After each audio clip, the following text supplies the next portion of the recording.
What do you make of the theory? There are some who believe that this kind of soft power that the USAID wielded can be effective if it takes out smaller dominoes on the road to Moscow and Beijing. I mean, that's kind of been a strategy of many of the foreign policy blob or a lot of the neoconservatives types. They say, well, if soft power and hard power, military power, can be exercised along Russia's border, in Latin America, in Africa, in Eurasia, and we can regime change all smaller countries, weaker countries, then we can isolate and eventually destroy both Russia and China. Whatever Donald Trump does with the organization, the fact that it caused a firestorm means that people are very suspicious of these kind of organizations and have known for quite a long time that they don't operate in the way that they say they do. Where does this leave the U.S. empire now, given that not only is our soft power institutions being questioned, but I have this question to you about how is this strategy actually working out for the U.S. empire? Not at all. You answered your own question with some of the verbs and adjectives you used. The empire wants to destroy. The empire wants to get rid of. The empire wants to change majorly, if not totally. And that's what aid is aimed at. And we do it in the name of democracy and even occasionally still Christianity and the values of Christianity and liberal democracy at that, and the world rules-based order and all those things. Those are farcical now. And the world finally is waking, at least 6 billion people in the world are finally awakening to the fact that they're farcical. They are disguised for post-colonial colonialism. They are disguised for hegemony. They are disguised for you do it my way or go to the highway and we'll rip the highway up on you. They're a disguise for we will drop bombs on you if you don't correspond with our wishes. They're a disguise for we've been allied with the 5 to 6% of people in Latin America, for example, who are oligarchs and oriented towards the same thing we are, profit and not their people. And we will be associated with you and you alone. And we will overthrow any government that tries to give the people power. In Venezuela, in Colombia, in Ecuador, in Bolivia, in Argentina, in Chile, anywhere in Latin America that this happens, we will destroy you. That's the empire. And that's what's going to kill us. Donald Trump has entered office. He entered office with all kinds of promises. And I'm glad you brought up that peak power theory, because Donald Trump has come out with a bluster. He's the tariffs, the USAID, threatening Europe now, talking about ending the conflict in Ukraine. But we're already seeing a lot of these moves be set back. Mexico, Canada, no more tariffs on them after very brief conversations. And it was actually unclear in a lot of ways what exactly Donald Trump was actually trying to get here. Danny, I think that's the reason Steve Walt wrote his article. Right. We are now post-Trump peak power, a week or two. But that leads to the question then, Colonel Wilkerson, in the world of U.S. politics, people vote for their politicians, their presidents, but we know that there's an unelected power of elites who run policy and ultimately dictate what politicians do. But what can a Donald Trump do in this moment? He was supposed to come in and change things. He was supposed to end the conflict in Ukraine, become more of an isolationist. But yet, it seems like the world situation is just a lot different from when he was first president. So what do you make of this peak that Donald Trump may have already reached? And do you feel like this could be underestimating the U.S. empire, or is it truly that it's reached its limits in a lot of ways? The latter, I think, is part of the case. But let me just give you a hypothetical here that Trump could have done. And I think he would have shocked the world as well as done something extremely positive in a diplomatic and geopolitical, geostrategic sense. He said all these things about he would end the Ukraine war in 24 hours or a day or two or whatever. We all knew that was preposterous. But was it? If he had come in and instead of contemplating his first visit to Mohammed bin Salman or his first state visit to this country being the notorious genocidal maniac Bibi Netanyahu, if he'd have come in and said, get me a plane ticket, shut up, get me a plane ticket, Air Force One, let's go. I want to go to Moscow. Get Vladimir on the phone. Tell him I'm coming. Sit down in Moscow with Putin. As you went over Kyiv, spit at Zelensky. Then get to Moscow, sit down with Putin, and in a couple of hours, you could come up with Putin himself, you and Putin, you could come up with the rough design that was leaked in that Newsweek article and took into account most of the real parameters of a negotiated settlement and a peace. Then you go back over Kyiv and you spit at Zelensky again, and you hope someone's hanged him by that time. You get back to Washington and you tell the administration you now head as the major guy. You know, that's what you say. That's what you say. You are the boss. You tell everybody, gear yourself to this. The war in Ukraine is over. I want all the money to stop. I want all the arms to stop. I don't want one scintilla of either to get to Kyiv again. Tell Lockheed Martin to kiss my ass in a windstorm. And we're ending this war. Oh, by the way, I'm going back in a week. We're going to meet again, and we're going to settle the deal. Me and Vladimir, and it's going to be over. And Vladimir's not going to do anything to the rest of NATO, Estonia, Lithuania, Poland, or anybody else. And we're not going to do anything to him. As far as I'm concerned, I'm going to sign an executive order that Ukraine's neutrality is 1,000 years into the future. I know that sounds idiotic, but I'm going to do that anyway, just to show you how I feel about it. And the war's over. And it's over within a month, if not less. That's the kind of drama he tried to create in his first term with his opening to Kim Jong-un and to North Korea. And look at what he did, because he didn't have the staying power. He didn't have the disciples around him who had the staying power and the talent and the brains. He ruined our ally in South Korea, who he made think that finally a peace agreement after 3/4 of a century was coming to the peninsula, and that they were going to be able to think about reunification, which is what, if you look at polls, about 75% of South Korea has wanted for a long time. Under 80 to 90% of South Korea has wanted. He fouled them. Part of the problems happening in Korea right now, in Seoul, with the government and everything, all come out of this failed attempt by Donald Trump. Let's do something successful, President. Let's don't do this stupid stuff where you step out into it just to get drama and to get press. Let's follow through and let's actually complete the action. And where could he do that so solidly and so dramatically and so effectively and so positively other than Ukraine? I mean, it's there. The map is in front of him to do that. Gaza's a little bit different. It's a very much different, more sticky problem, as Netanyahu is going to show here over the next 24 hours or so. But he could do that with Ukraine and gain so much capital initially, right off the bat, gain capital, and put to rest some of these people out there who are screaming and hollering about he's taking over the republic. He's going to destroy us. Elon Musk is an idiot going around with the keys from GAO to every building in the government. I know how hard it is to get those keys. We couldn't get them when the hanging Chads were still hanging in Florida, and we couldn't even get a space in the Harry Truman building. He seems to be able to get wherever he wants to get and have the keys with him. I'm glad you brought up the myth and reality with Trump's bravado. You know, from the beginning, Colonel Wilkerson, I was always suspicious of the cabinet he brought in. And this is what's so interesting, because you brought up the example of Korea. What I'm seeing from Donald Trump now, Colonel Wilkerson, is there's some of that madman, like, let me push the limits.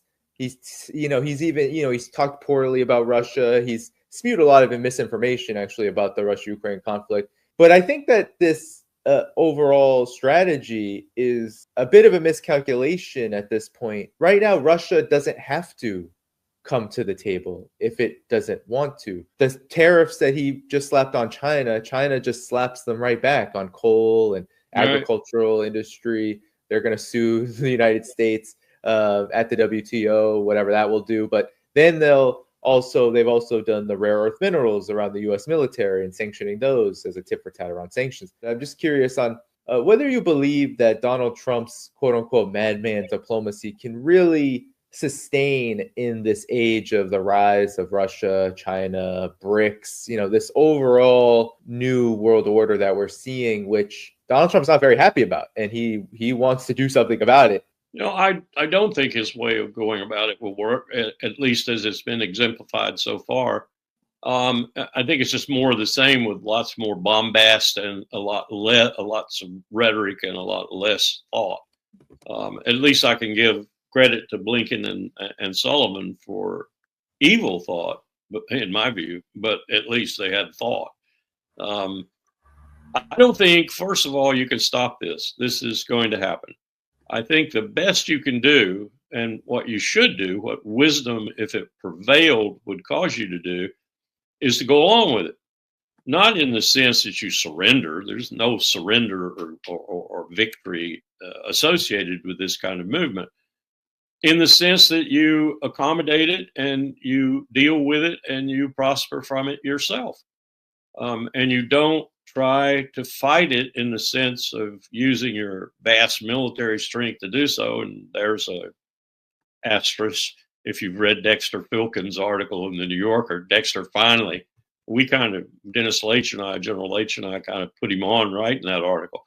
And it's a very good article in terms of how weak we are, conventional forces, how weak we are, how we would depend entirely on our nuclear weapons if we went to war with a peer power entirely, because we couldn't beat them with conventional might. So if you recognize what's happened, you recognize the irrepressible inexorability of what's happening, that history is against you. History is moving as it once moved before to shift from the east to the west. It's now moving to shift from the west to the east. If you understand that and you try to accommodate it and make all the money you can from it and do all the trade and commerce you can from it, which is kind of what happened with the East as they tried to accommodate the shift from their territory into our territory, as it were, then you can make a whole lot better world out of it. You don't have to be in a zero-sum game. You don't have to be in a hegemonic game. You don't have to be in this, this is what I don't like about Mearsheimer's realism, for example. You don't have to be in this world where you have to admit to yourself that war is inevitable, that we are going to kill each other because of the power struggles in the world. I think that's nonsense. I know history vouchsafes that John is more often than not right, but it still means that there's no hope. There's no ability to get out of this trap, if you will. And right now, the trap has a part of it that is very, very dangerous: nuclear weapons. And to arrest this shift, if you maintain the posture that Donald Trump and the rest of this empire seems to want to maintain, you're going to result in using nuclear weapons, because that's the only thing you have at the end of the day to stop the shift. And you're going to stop it all right. You're going to stop it for all of human civilization, probably. And that's a daunting prospect to think about it. And yet, I've been alive long enough to know that this country sometimes makes some really bad decisions. And this would be the ultimate bad decision, in my view. There's no other country on earth that I can think about right now that possesses nuclear weapons that has the remotest thought of using them, except us. Realism, I think, makes a lot of assumptions too, because in these interim steps before nuclear conflict, which the world is unfortunately headed toward, there are a lot of perhaps different ways of going about, for example, the United States in the South China Sea and in the Asia Pacific, or the United States in Eurasia as a whole, along Russia's border in Eastern Europe. There are different ways, perhaps, that you could go about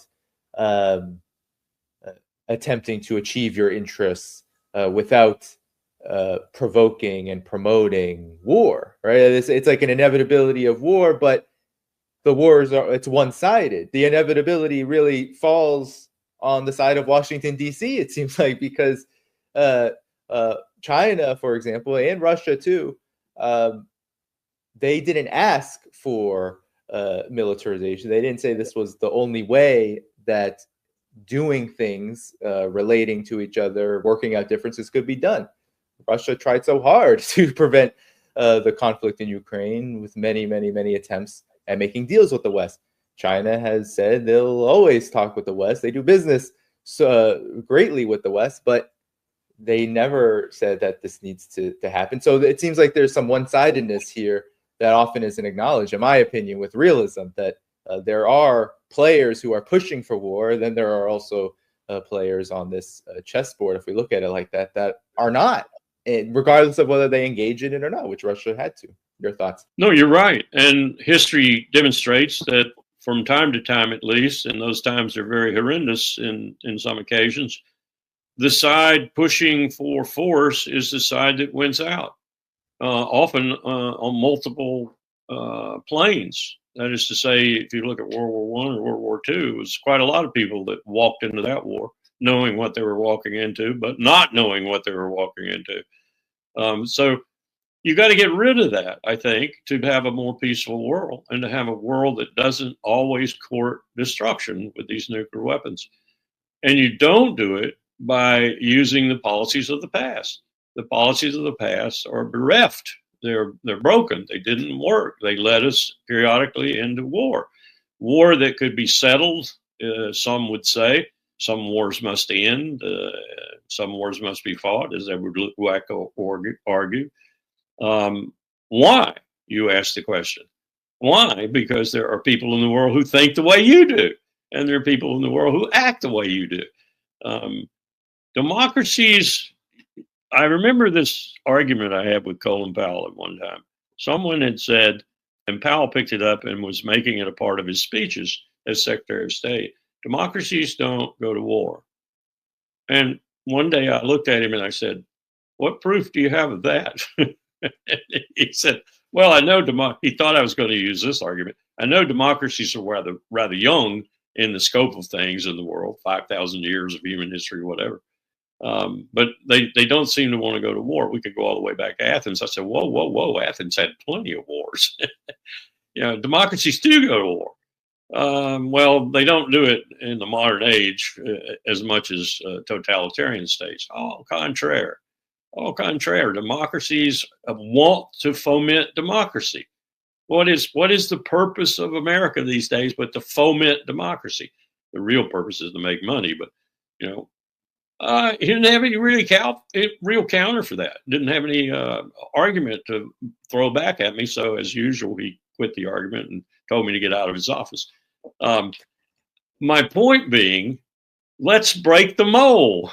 And let's break the mold because there won't be any mold in the future if we don't break the mold, because we have now invented the means to destroy ourselves. And so that is a mighty impetus, in my view, to doing things on a different level, to doing things better and to doing wiser things. That doesn't mean you aren't going to have a brush conflict every now and then, or, something on the periphery. You can hardly prevent it with things like Israel existing and the tension that brings. But again, I go back to my theory, and I don't think it's theory. I think it's reality.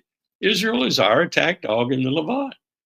That's what they are. You could throw AIPAC out tomorrow morning and we'd still be using Israel as our attack dog in the Levant, because we want to keep a reasonable hegemony in the Middle East, but we don't want to have boots on the ground necessarily to do it. So we have Israel to do it for us. And that's, I find that unconscionable this late in man's life on this planet, this early in the 21st century, if you will, a century in which we may be, I think we're aptly named the Anthropocene age, meaning very basically that things are being affected by mankind. You don't put a negative or a positive on that, but I would put a negative on that. Things are negatively being impacted by mankind. Mankind has become the dangerous animal on this planet, the most dangerous animal on this planet. And some would argue that he's destroying it. Well, let's just speed that up. Let's go to nuclear war. Well, if you use the same template that we've been using for the last 5,000 years, you're going to do that. A scientist said a few years ago on the front page of the New York Times, in an article that the New York Times printed, I couldn't believe it, that we're the first civilization in human history to have the technological ability to eliminate ourselves, but the technological ability to prevent that. Do we have the wisdom to do that? But these big promises, well, that's the question here, Colonel Wilkerson, because many have hinged their hopes on Donald Trump navigating this world to prevent that exact scenario.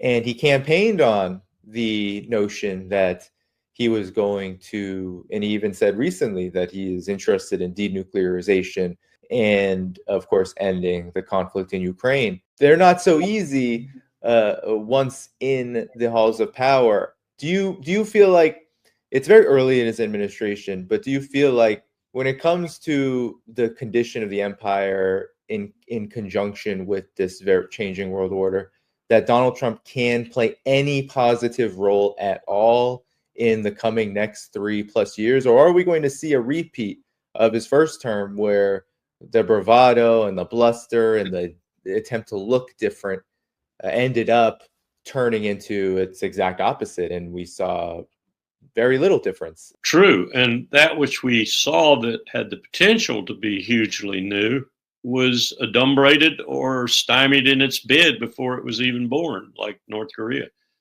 And I fear for that again, even though he seems to have come to this administration with a lot more organization and a lot more knowledge, which one would expect, of where the warts and nuts and bolts were, frayed or broken or whatever, and executive orders par excellence to fix that or to do something about it. And yet I'm watching this unfold, and I'm watching what is very trivial take place. For example, what does doing away with the Department of Education, even though I might be in favor of it, but I would certainly do it in a different way. Those people have jobs and families and such, so you can't just walk through the door and say, go home, you're out of a job, you're out of work. You got to do it in a more human way than that if you're going to do it. But what does that have to do with the kind of problems, the kind of challenges you and I are discussing right now? Absolutely nothing. So it's fighting over a tempest in a teapot while the stove the teapot is on is exploding. You're just not going to accomplish anything worth note by focusing on these issues that don't matter a tinker's stem, even though they might be politically sellable and politically positive for your cult. You're not going to accomplish anything in the bigger scheme of things, and in the scheme of things that says, I arrest this shift of power, or maybe you don't arrest it. I don't think that's possible, but I accommodate it and I go along with it so that we can maximize our advantage from it as it happens. And we're talking about a lot of years here that this is going to take to happen. The last one took about 1,000 years. This one will be faster, but I don't think it'll be that much faster.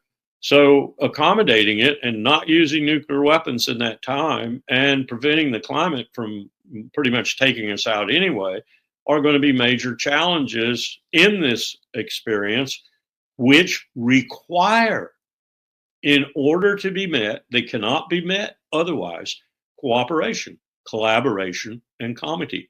There's no way you're going to meet the challenges of the climate with just one country or two or NATO doing what needs to be done while the rest of the world doesn't, or vice versa. It looks more like the rest of the world might be doing more than we are. You can't solve the problems that way. Everybody has to work together. If there were a providence, a divine providence, if there were some guiding hand in the universe, I would think that he or she would be looking down right now saying, okay, you got one chance and then it's toast. You're done, because I'm not going to give you another chance. You don't deserve it.